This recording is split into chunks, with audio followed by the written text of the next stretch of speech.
West Coast Cookbook and Speakeasy with Chef Justice Putnam. Netrootsradio.com.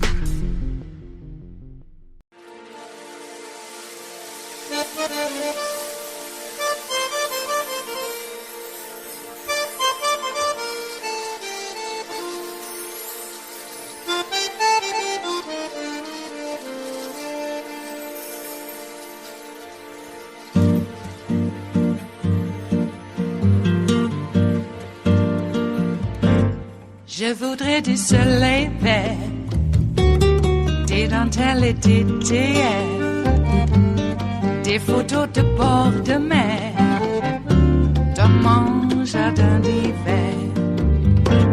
Je voudrais de la lumière, comme en Nouvelle-Angleterre.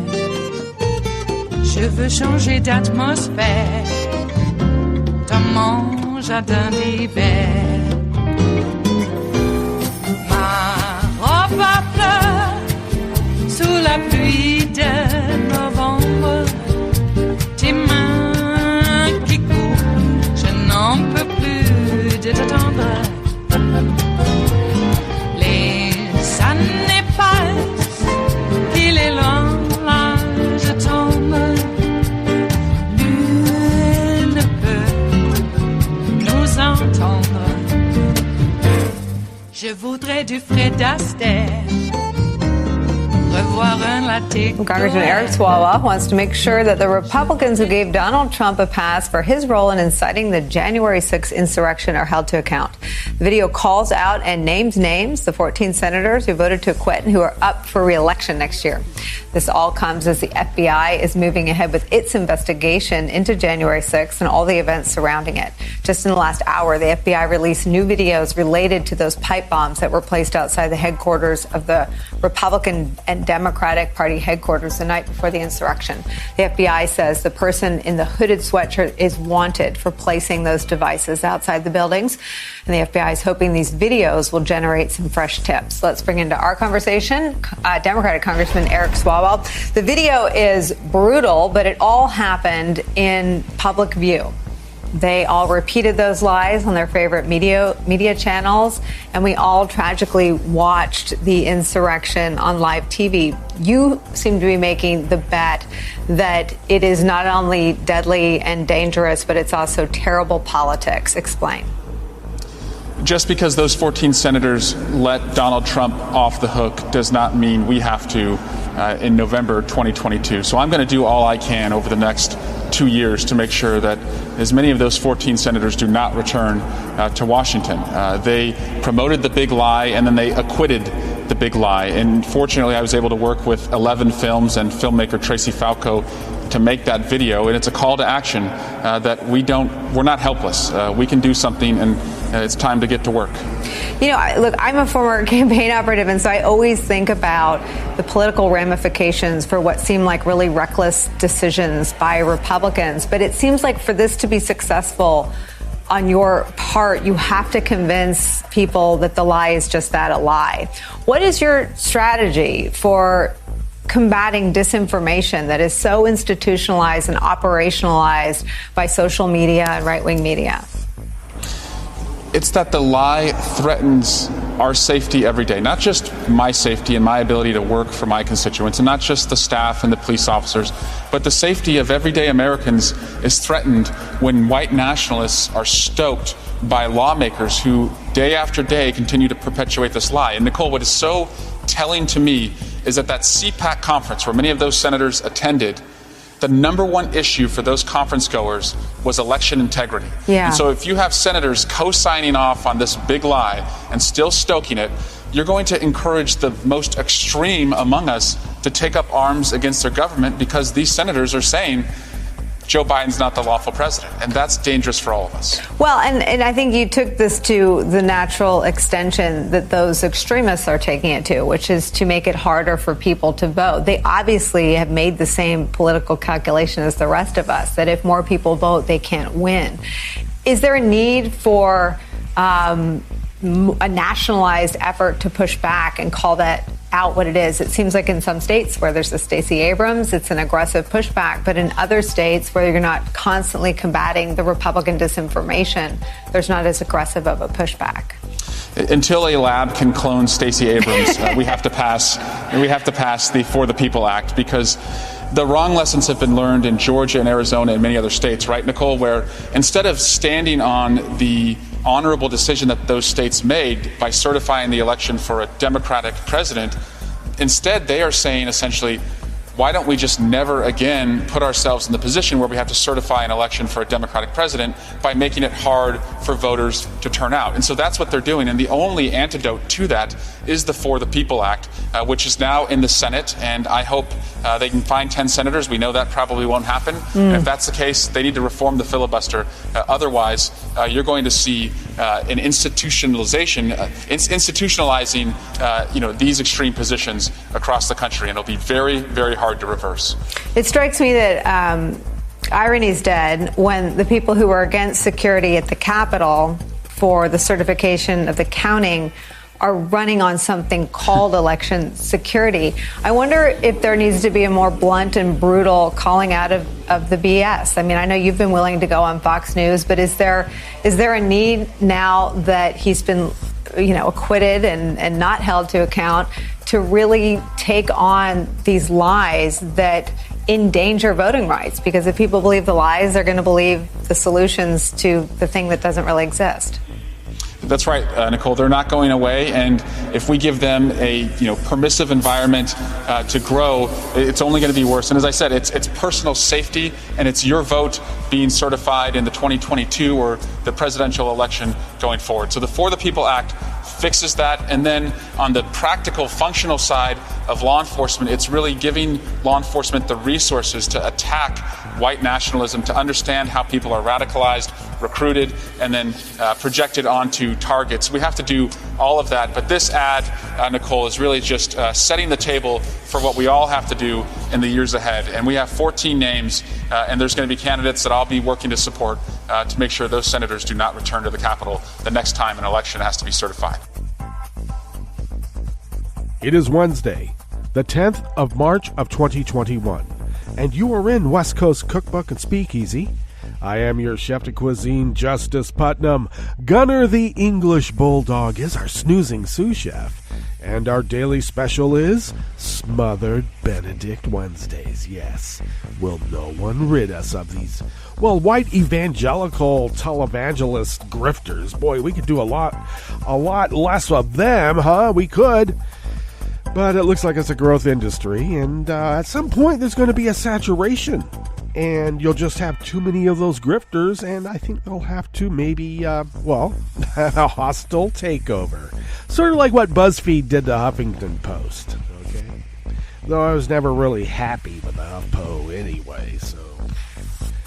And we all know why, too, okay? So they had 45 reporters, journalists left, apparently. But they got millions of people doing it for free, so I guess it doesn't matter. Well, BuzzFeed was just trying to get rid of the competition, so you buy them up and then get rid of them. And that way, I guess we're better off. I don't know. I don't like media working that way. I don't like journalism working that way. But here we are. We're doing our little part in our little corner here in the media universe because resistance radio has to resist, especially, the influences that are so influential upon media these days. There was some reportage of the MAGA rally over the weekend. There was the raising of the giant flag, and they like to do that around here.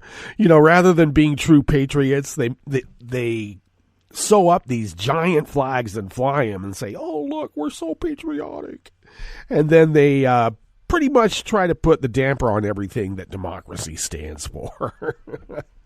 To the point that at this rally, now it only was able to attract 75 people. So that is, I got to tell you, that's not very much, even for around here. Some people might say, well, that's quite a bit. Not really. Anyway, 83 million said, shut the F up. So at this MAGA rally where they, parade their cars, well, they're MAGA trucks. When Trump was still president, they would do this every Saturday. Now they're going to do it once a month on Saturday. But every Saturday, they would rev up their rolling smoke MAGA trucks and cruise up and down the main drag in Grants Pass. And if anybody happened to be of color, well, yeah, the N-word flew, and you were not very safe.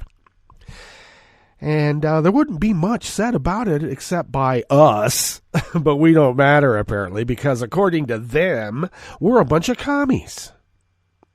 We're trying to take their lifestyle, their heritage away.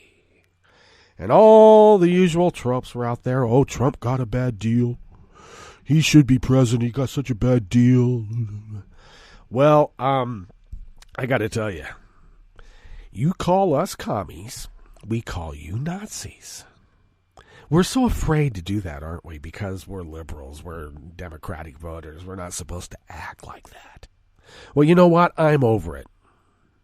That is the Nazi Party, and we better start wrapping our heads around it. They are white supremacists. It is the racism, stupid. That's what we have to keep telling ourselves, okay? It's the racism, stupid. No, it's not about a culture war. I'm hearing all the old tropes about school choice against school choice. Oh, really? That's code for segregation. What the F are you talking about, Ted? Anyway, back here in Grants Pass area in southern Oregon, Grants Pass was a sundown town well into the 70s, and some think it still is. They just don't announce it like they did before. And during the Trump years, pretty much gave them succor to go ahead and, let out their latent racism. So every Saturday they would have these caravans. Now they're going to have them once a month. And the Republicans there, the GOP, I don't know what to call them, GQP, maggots. We'll just keep calling them maggots because it was pretty much a Trump rally, COVID denying. They wouldn't wear masks. It's all a fake. Our governor, Kate Brown, is just making it up. Pelosi is in on it too. The old woman trope, okay? And people of color and whatever it is. They just go on and on and on. And they call us commies. Democratic voters are commies. And yet, we can't describe them for what they are. They are Nazis. There's no getting around it. There's only one party that tried to violently overthrow the United States in the last month or so, month and a half. Okay? Only one. It wasn't Antifa. It wasn't Democratic commies. It was the Nazis of the Nazi Republican Party.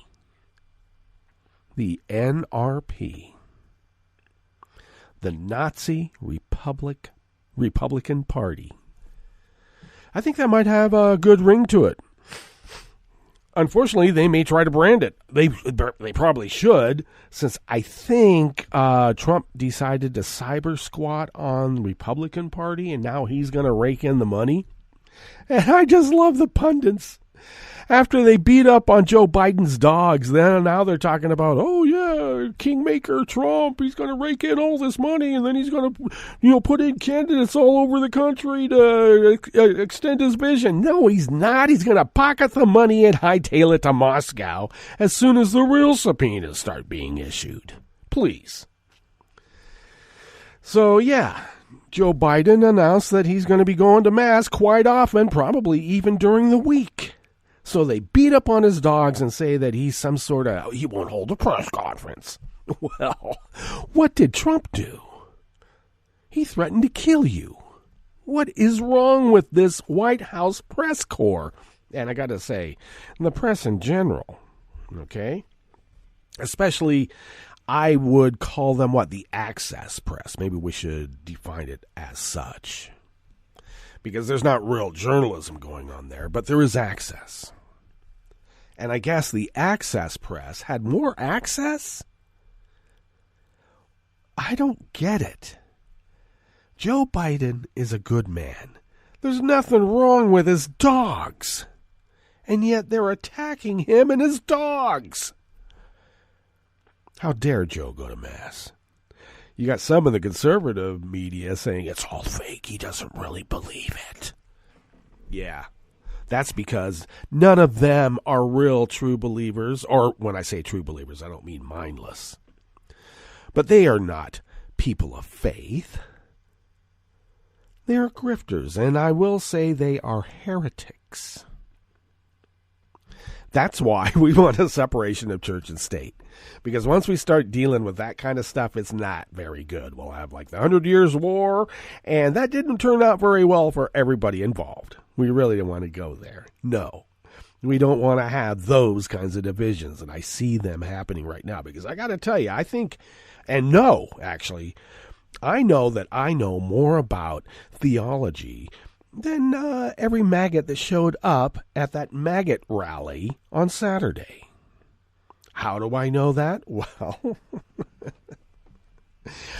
maybe rigorous Catholic schooling from Vatican I through Vatican II. You know, in Vatican I, we still had to take Latin and Greek if you're going to be an altar boy, and I was.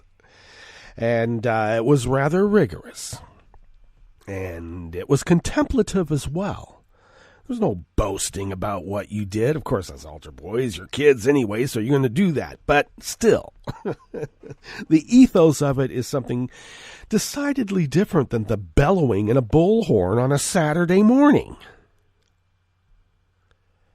So yeah, I know more about theology than those heretics.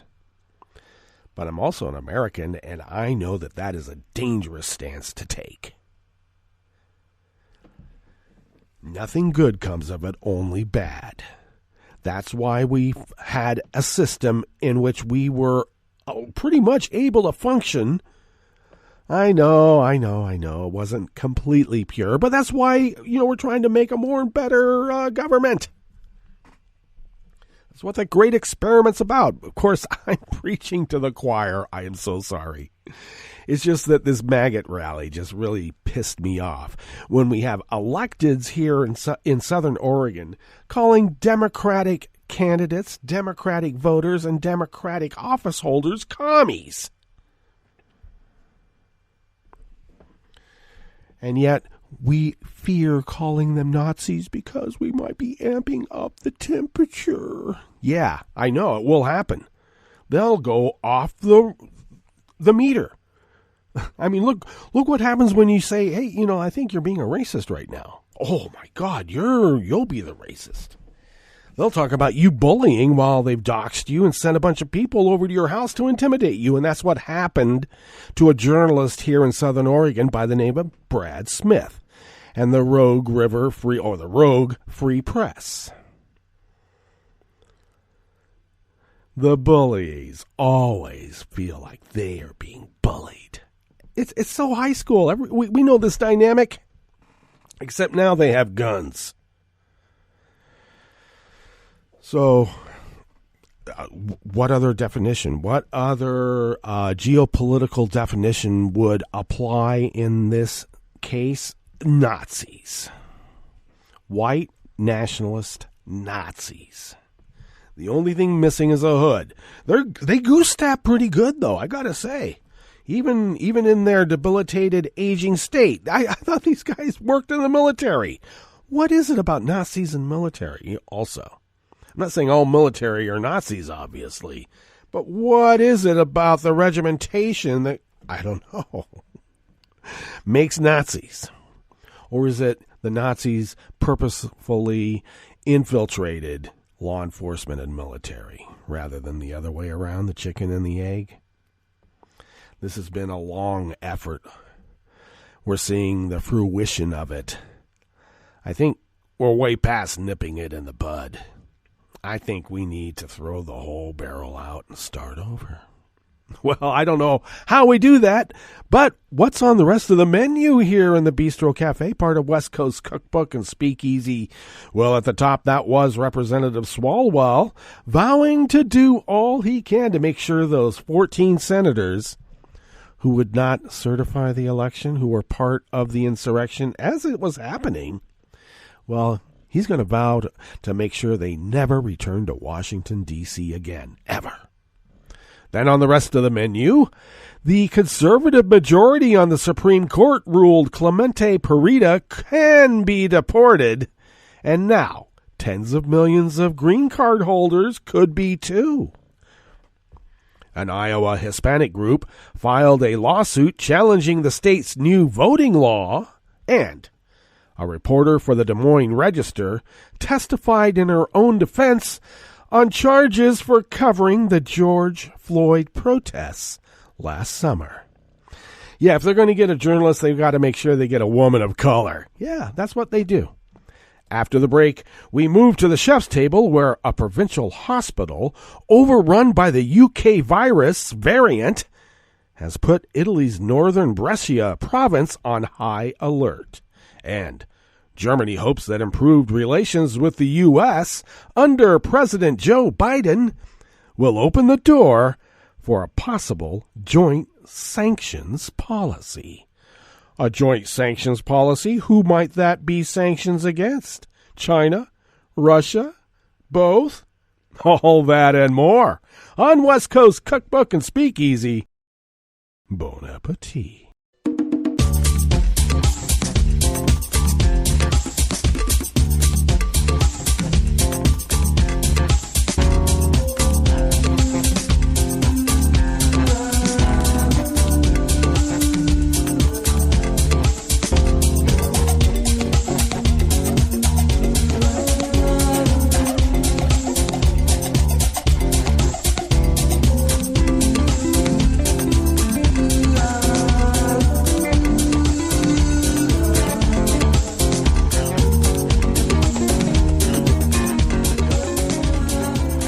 Bottom of our homepage at netrootsradio.com. To the right of the page is the chat room link right there by the social media scroll. Kelly Lincoln monitors that chat room, so thank you, Kelly, for doing so, and everything else that you do. Thank you. And if you would then take a look across the page at our homepage at netrootsradio.com, near the bottom there, you'll notice our link to our Patreon page. And if you could become a recurring Patreon of Netroots Radio, popping the peas today. Oh my gosh. If you could become a recurring Patreon of Netroots Radio and send us, how about the equivalent of an espresso type coffee drink? If you could send those funds to us once a month, we are then able to stretch those dollars beyond compare, pay our bills, fly under the radar, and continue this resistance that we've been endeavoring in for the last, tomorrow, I got to tell you, is our birthday. That's right, 10 years. We have been doing this for 10 years. 10 years ago, tomorrow, is when Netroots Radio got up and off the ground. It took us a little bit to go to the 24/7, 365, but not too long. And we've been doing this every day, even when I had surgeries. Yeah, I had a shoulder surgery in the midst of it, a few other things, and somehow kept it all running. Because we are dedicated servants to our civic duty. Yeah. And we have you to thank for that. Because of your generosity, we have been able to pool those funds that has been sent our way with ours. And then we pay our bills, as I mentioned, and then we fly under the radar. And you can get away with a lot when you pay your bills. And thank you for allowing us to pay our bills and, in the process, fulfill our civic duty. And there's no joke about that. If you would like to follow Netroots Radio on Twitter, it is so simple. You just go to @NetrootsRadio. Tom takes care of that. And a hell of a whole lot more, too. Thank you, Tom. And thank you, Kelly. And thank you to all the team here at Netroots Radio. Follow me on Twitter @JusticePutnam. I post the show notes and links diary on Daily Codes about 10 minutes before showtime. Get that linked up on Twitter and other social media platforms. And I'm going to reiterate once again, the show notes and links are very integral to this whole production. Okay? That's the source material. Don't take my word for it, because I kind of go off. Okay? Okay. Follow the show on Twitter @CookbookWest. And please do pick up podcasts by way of Spreaker, Stitcher, TuneIn, iHeart, YouTube, iTunes, and wherever podcasts can be found. Oh, boy. All right. We're going to get, 10 years. Yep. Not a media empire, but we're plugging away. And that's all we really expect to do is just plug away. And we're plugging.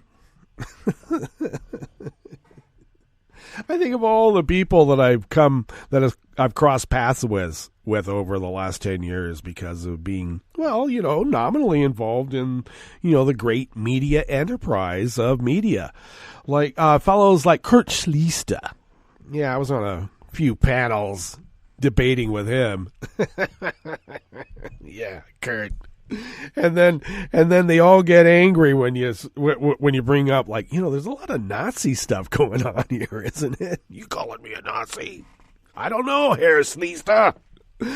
Okay, let's get into this first offering because it has nothing to do with Kurt Schlichter. Well, actually it does, but, in only some weird, holistic sense. Amy Lou of the American Independent brings us this offering here in the Bistro Cafe of West Coast Cookbook and Speakeasy Smothered Benedict Wednesdays. A Supreme Court ruling that effectively frees up authorities to deport an undocumented immigrant who has lived in the U.S. for the past 25 years could have an impact on tens of millions across the country, even green card holders. Wow. Is Stephen Miller still working in government? Has he been installed in the Supreme Court? Or are there just people who think like him? The mind reel's trying to figure this out now, isn't it? In a 5-3 decision, 5 of the court's conservative justices ruled against Clemente Pereida, the petitioner in Pereida v. Wilkinson, who had sought to present his case against deportation to the High Court, with Justice Neil Gorsuch writing the majority opinion and Justice Stephen Breyer penning the dissent. Justice Amy Coney Barrett did not rule, as she had not been present at the time of oral arguments in the case. Wow. A lot of people are going to be mad at her for doing that. What are you doing? Following the rules? You're supposed to run roughshod over everything because we are who we are. Well, back to the article at hand. Pereida came to the U.S. from Mexico in 1995, and in 2009 he faced deportation after a misdemeanor charge, according to USA Today. SCOTUS blog noted he had been convicted of attempted criminal impersonation in Nebraska after he used a fake Social Security card to work at a cleaning company for which he was fined $100, but did not face jail time. Pereida's misdemeanor conviction prevented him from applying for a discretionary waiver of deportation, which would have halted the process. So he took things up with the High Court, hoping for relief. It never came. If expelled, Pereida would leave behind a wife and 3 children, one of whom is a U.S. citizen and another who is a recipient of DACA. Pereida's case could have wide-reaching effects on the broader immigrant community, which includes at least 11 million undocumented individuals, especially those facing the prospect of being denied a waiver due to similar past misdemeanors. For those whose misdemeanors specifically include so-called crimes of moral turpitude, or acts that maliciously violate societal standards such as fraud, embezzlement, extortion, or burglary, according to the State Department, the precedent set by the Supreme Court's ruling is troubling. Kathy Brady, a senior staff attorney at the Immigrant Legal Resource Center, explained that because Pereida's misdemeanor conviction was under a criminal statute that listed 4 offenses, some that were crimes involving moral turpitude and some that were not, it complicated his ability to apply for a hardship waiver to stay and care for his children. Oh, the party of family values.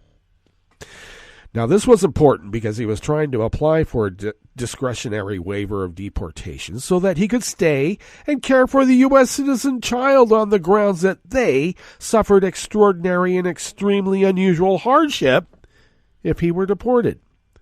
Brady said in an email on Monday a single misdemeanor conviction of a crime involving moral turpitude meant that he could not submit the application. Now, the Supreme Court's ruling then could have dramatic impact not just on undocumented immigrants, but on longtime legal residents, permanent residents, who are facing removal, who would otherwise be eligible for a defense to deportation. Now, Emma Winger, a staff attorney for the American Immigration Council, said, now this decision makes it more difficult for non-citizens to prove that they are eligible for relief. Moral turpitude. Now, of course, when they're calling moral turpitude for using a fake ID to get a job at a dry cleaners where you're making, what, $3.25 an hour probably? I mean, this wasn't California back in the 90s. Let's be clear. It was a misdemeanor charge. No monies were going into any account that he was able to get. See, that's the whole point. Nobody's getting Social Security for paying into it when you're an undocumented immigrant. Please. But it is a nice trope for the Nazis to use to say, look, the mud people are trying to take over our purity. Now, she told, that was Emma Winger, by the way, told the American Independent Foundation in a phone interview that in many cases proving eligibility was nearly impossible already, as the state court records are notoriously incomplete, especially for minor offenses.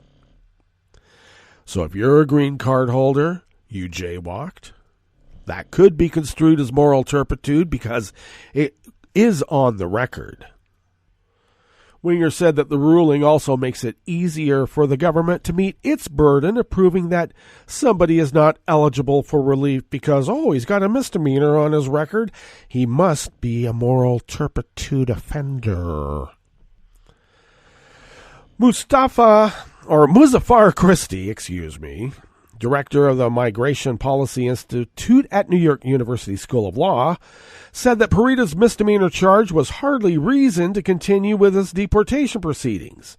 The fact that this was about using someone else's Social Security number, Christie said, that is such a common thing among the unauthorized people.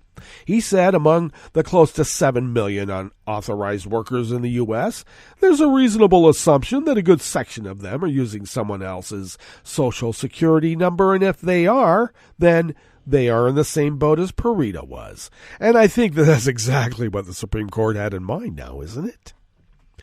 Brady said the ruling would potentially impose an irrational and literally insurmountable burden on non-citizens who are trying to qualify for family relief for which they're eligible, but who were convicted of a crime, no matter how long ago the conviction was, or if the criminal court has destroyed all record of it. This is a very bad opinion, Brady said. It will affect many people. The great majority of immigrants are people of color, and many are low income.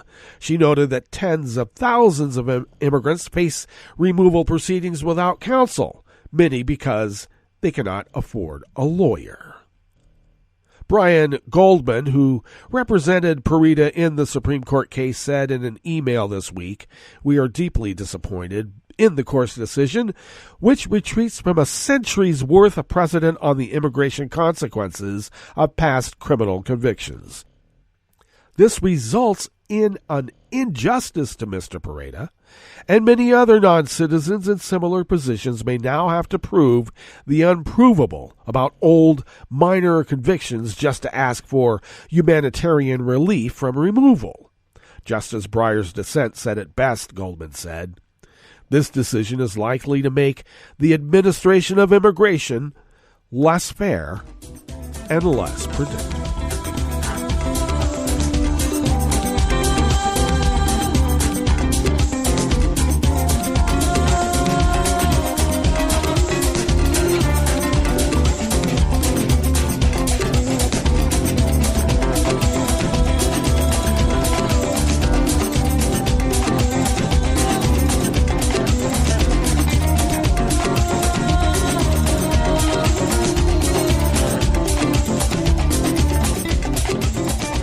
David Pitt of the AP brings us this next offering here in the Bistro Cafe of West Coast Cookbook and Speakeasy.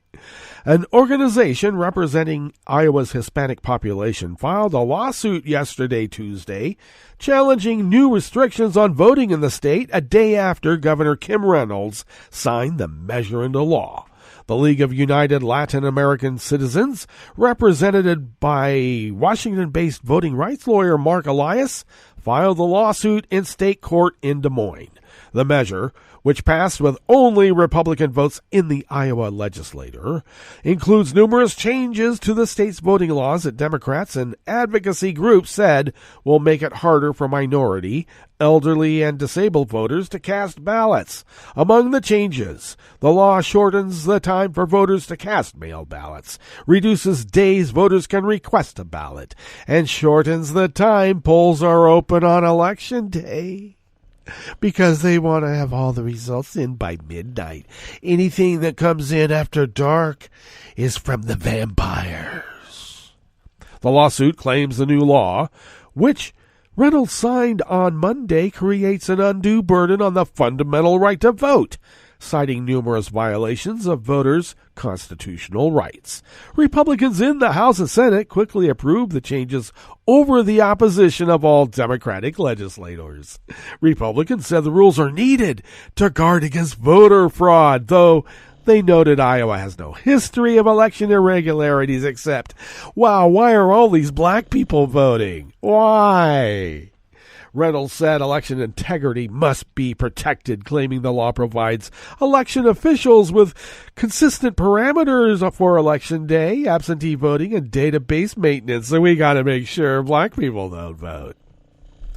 Iowa House Speaker Pat Grassley, and Senate Majority Leader Jack Whitver said in statements they are confident the recently passed law will survive legal challenges. No amount of politically motivated lawsuits by Washington liberal elites will stop Iowa House Republicans from working to ensure the integrity of our election system. Sieg Heil, Grassley said. I'm confident that the new law will once again prevail in the courts, affirming our efforts to make it easy to vote but hard to cheat. We don't want black people voting. Sieg Heil, Whitver said. A spokesman for Iowa Attorney General Tom Miller declined to comment because he was too busy goose-stepping. Miller is named as a defendant with Iowa Secretary of State Paul Pate. Pate said in a statement that his job of election officials is to follow the laws passed by the legislature, even if they're the enabling acts. Sieg Heil! My office. The lawsuit claims none of the provisions of the new law will make elections more secure or increase public confidence in the electoral process. It said the law instead imposes undue and unjustified burdens on minority, elderly and disabled voters and those with chronic health conditions, who work multiple jobs, who lack access to reliable transportation or consistent mail service. And it claims the bill will suppress votes among those people. This is because the bill is an exercise in voter suppression, one disguised as a solution for a problem that exists only in the fertile imaginations of its creators, the lawsuit states. Although there is no evidence of systemic fraud, lawmakers in 43 states are debating over 200 bills that would limit ballot access. According to the Brennan Center for Justice, Iowa was the first of the states to enact the new laws.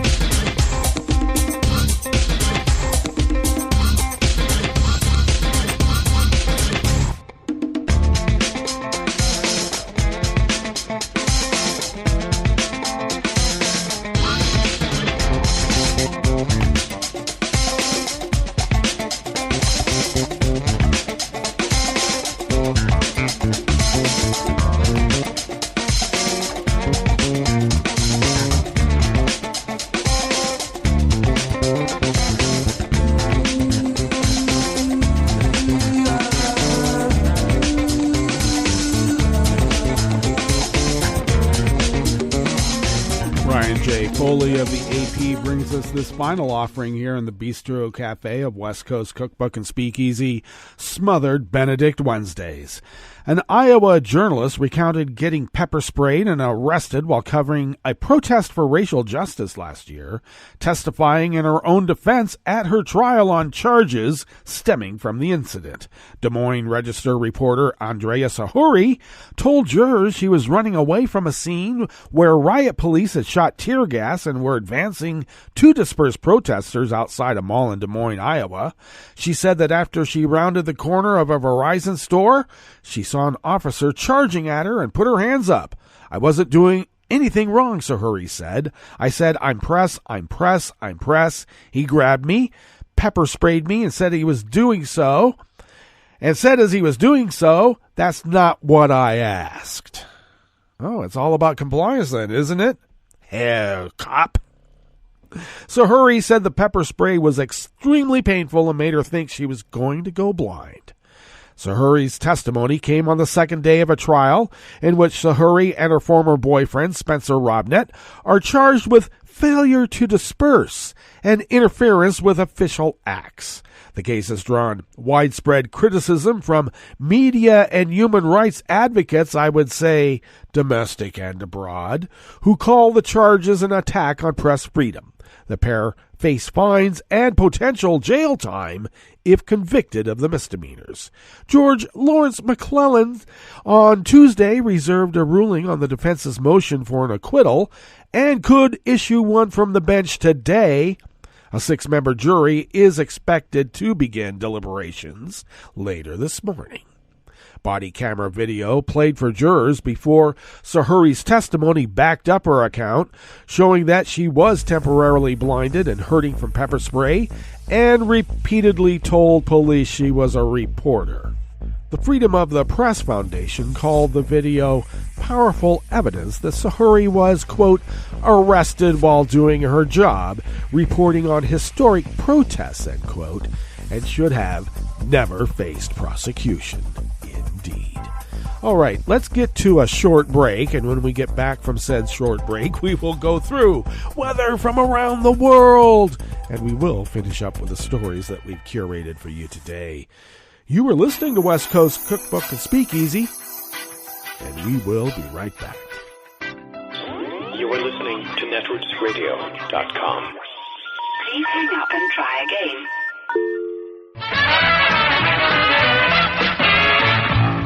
From a point at sea to the circles of your mind, a new force is at work for planetary transformation. New radio for a new Earth.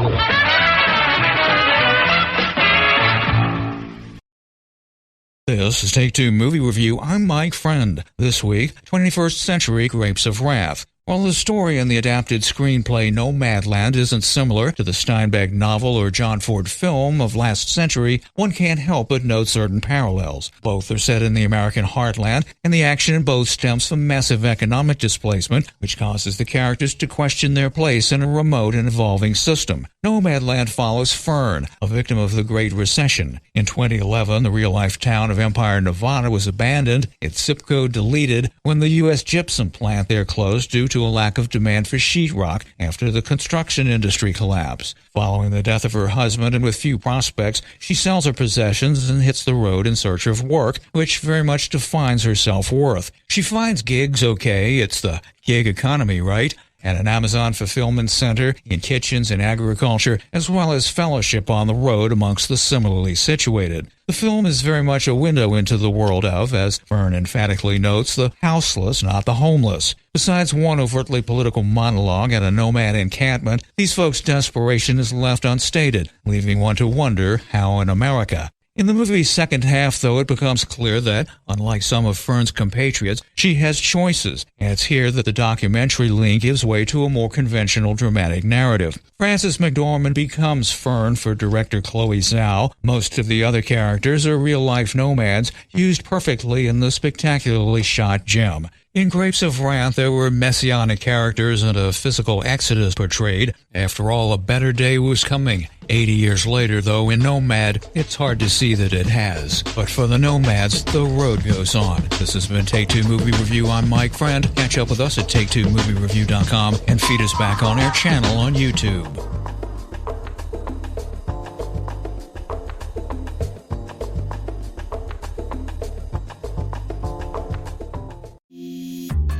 This program is presented by the Centers for Disease Control and Prevention. For an expectant mother, taking care of her developing baby means taking good care of herself. One way she can do this is by ensuring she gets vaccinated.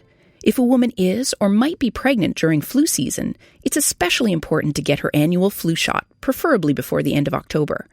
In addition, women should be vaccinated against whooping cough during the 3rd trimester of each pregnancy. Failure to get vaccinated places both mother and baby at increased risk for serious complications of these infections, including hospitalization and even death. If you're pregnant or planning to get pregnant, ask your healthcare provider when you should get your vaccines. Thank you for joining us on A Minute of Health with CDC. For the most accurate health information, visit cdc.gov or call 1-800-CDC-INFO. Hi, I'm Tom Hartman, and since you're listening to netrootsradio.com, show your progressive side and go to the donate button on the bottom of the homepage. It's progressives like you who power Netroots Radio and keep the progressive message beaming everywhere 24 hours a day. Just go to our donate button at the bottom of netrootsradio.com. Thank you for keeping progressive radio at full power.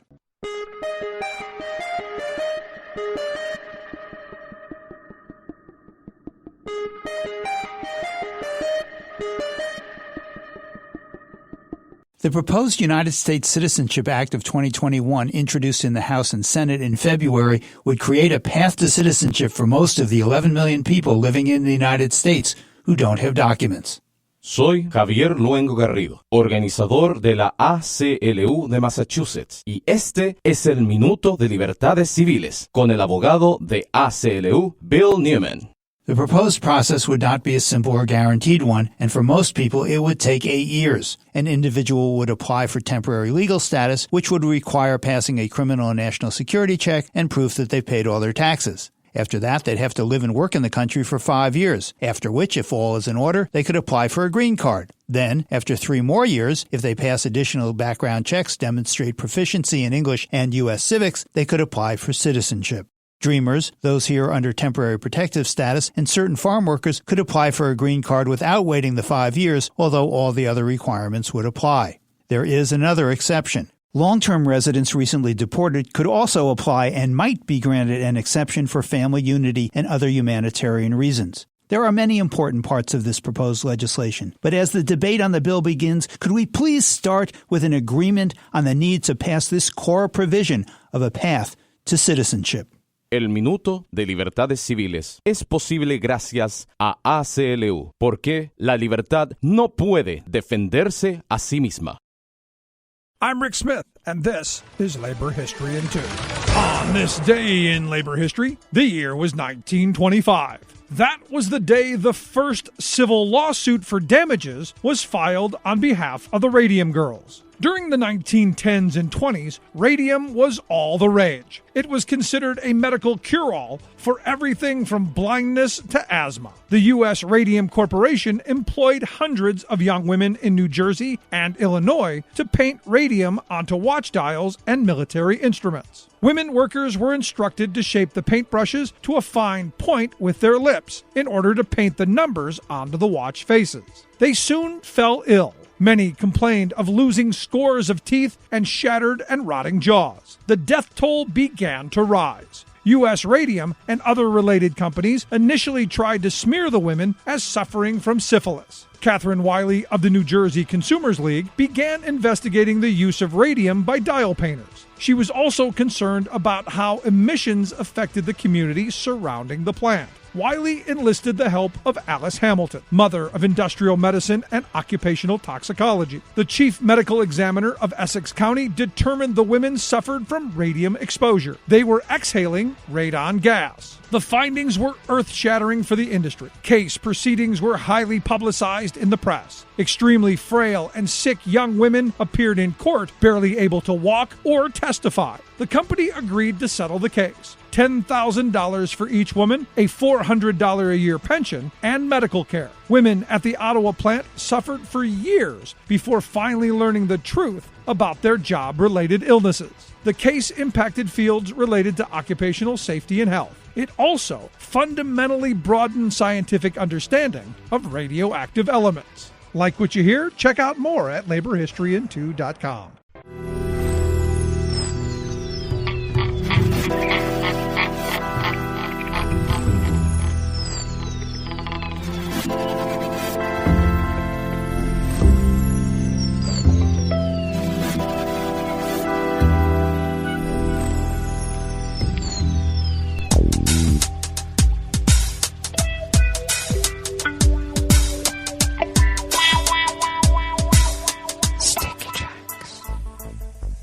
Thank you for accompanying us here to the Chef's Table at West Coast Cookbook and Speakeasy Smothered Benedict Wednesdays. We always begin weather from around the world along the banks of the Rogue River in the Rogue River Valley of Southern Oregon on the west coast of the continental United States of America, where it is currently 34 degrees Fahrenheit, expecting only a high in the mid-40s. A mix of rain and snow right now at this very moment will turn into occasional showers this afternoon. Looks like it'll be bringing us something less than a quarter inch of rain.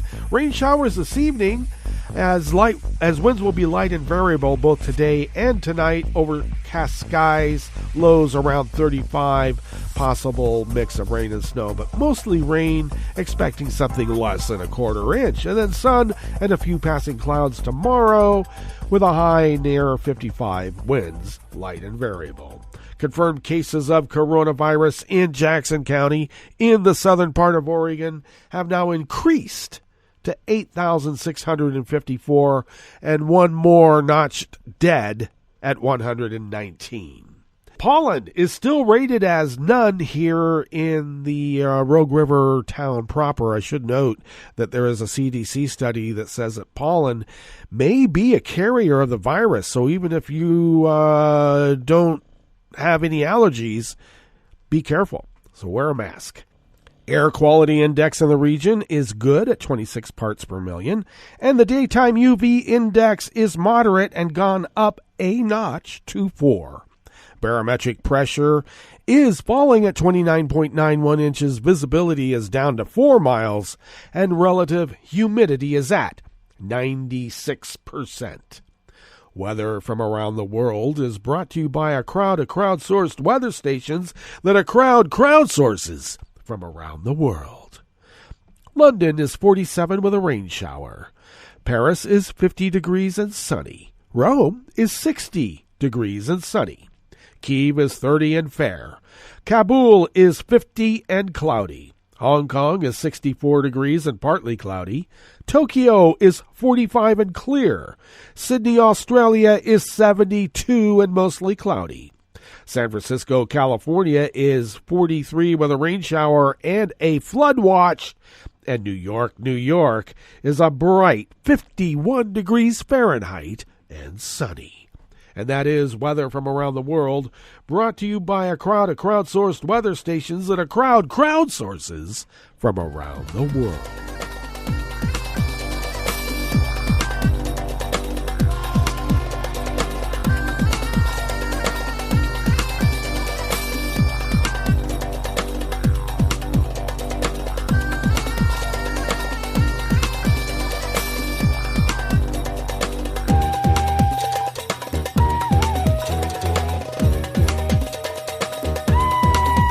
Colleen Berry of the AP brings us this first amuse-bouche here at the chef's table at West Coast Cookbook and Speakeasy. The 160-bed hospital in the Po River Valley town of Chiari has no more room for patients stricken with the highly contagious variant of COVID-19, first identified in Britain, that has put hospitals in Italy's northern Brescia province on high alert. That history was repeating itself 1 year after Lombardy became the epicenter of Italy's pandemic. Was a sickening realization for Dr. Gabriele Zanelloni, who runs the COVID-19 ward in the M. Meleni Hospital in the once walled city that maintains its medieval circular street pattern. You know that there are patients in the emergency room and they don't know where to put them, Zanelloni told the Associated Press. This for me is anguish, not to be able to respond to people who need to be treated. The most difficult moment is to find ourselves again in a state of emergency after so much time. The UK variant surge has filled 90% of hospital beds in Brescia province, bordering both Veneto and the Emilia-Romagna regions, as Italy crossed the grim threshold of 100,000 pandemic dead on Monday and marks the 1-year anniversary of Italy's draconian lockdown, the first in the West. New measures are again being considered in Rome to tamp down the increase in new cases attributed to virus variants, including also those identified in South Africa and Brazil. With the UK variant prevalent in Italy and racing from school-aged children and adolescents through families, Lombardy has again put all schools on distance learning, as have several regions in the south, where the healthcare system is more fragile.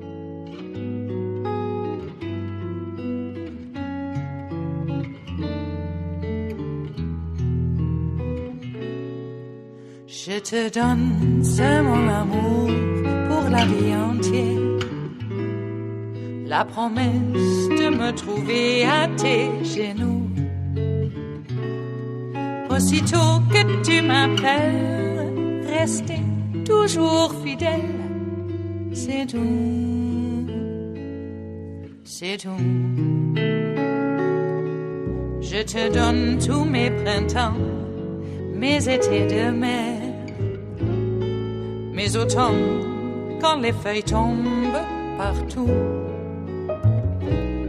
Si ce n'est pas une bonne affaire, je te donne tous mes hivers. Reuters staff bring us this final amuse-bouche here at the chef's table at West Coast Cookbook and Speakeasy. Germany hopes that improved relations with the U.S. under U.S. President Joe Biden will open the door for possible joint sanctions against China and Russia over human rights and other abuses, Foreign Minister Heiko Maas said yesterday, Tuesday. He said the transatlantic partners should act together to defend their common interests and values and lamented the lack of coordinated action under former President Donald Trump.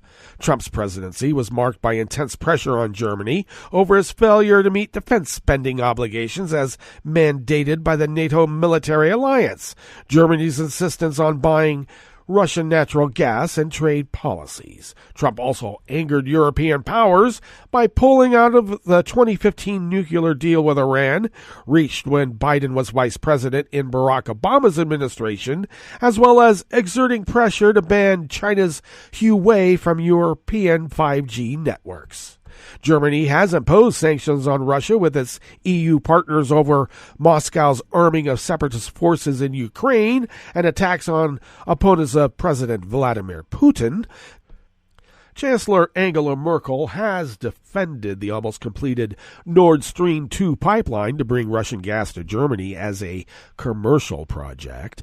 She rejected Trump's demands to ditch it and buy liquefied gas from the United States instead of being dependent on Putin's Russia for energy. Last year, Germany enacted an IT security law setting high hurdles for makers of telecommunications equipment for next-generation networks like China's Huawei, though the legislation falls short of a blanket ban on using products made by the world's largest maker, as demanded by Washington.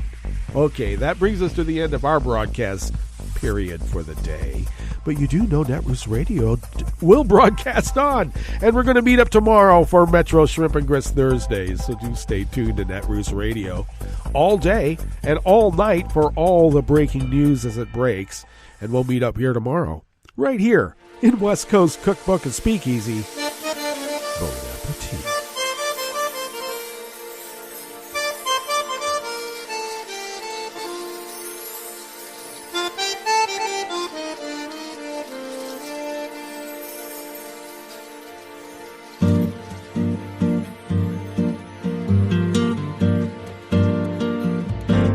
Je voudrais du soleil vert, des dentelles et des théières, des photos de bord de mer, dans mon jardin d'hiver.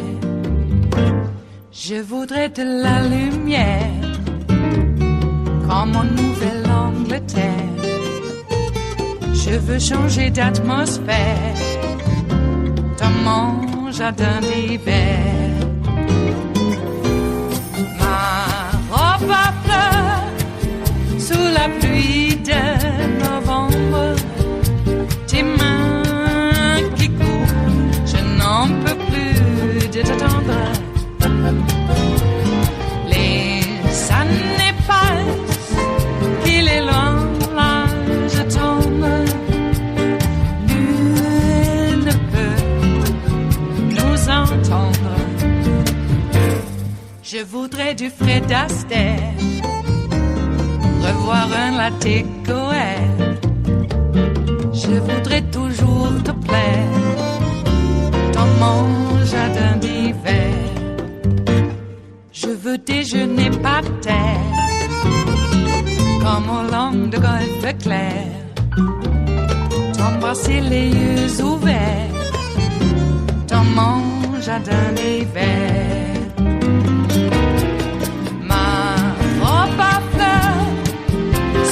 Pluie de novembre, tes mains qui courent, je n'en peux plus de t'attendre.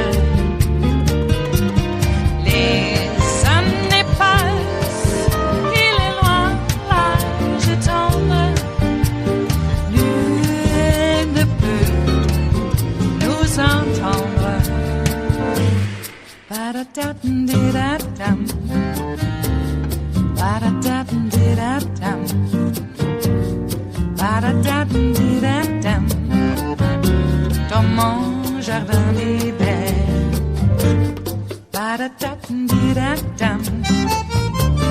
Ba-da-da-dum-di-da-dum.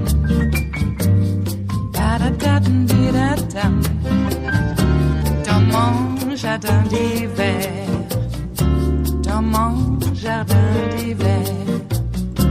Dans mon jardin d'hiver.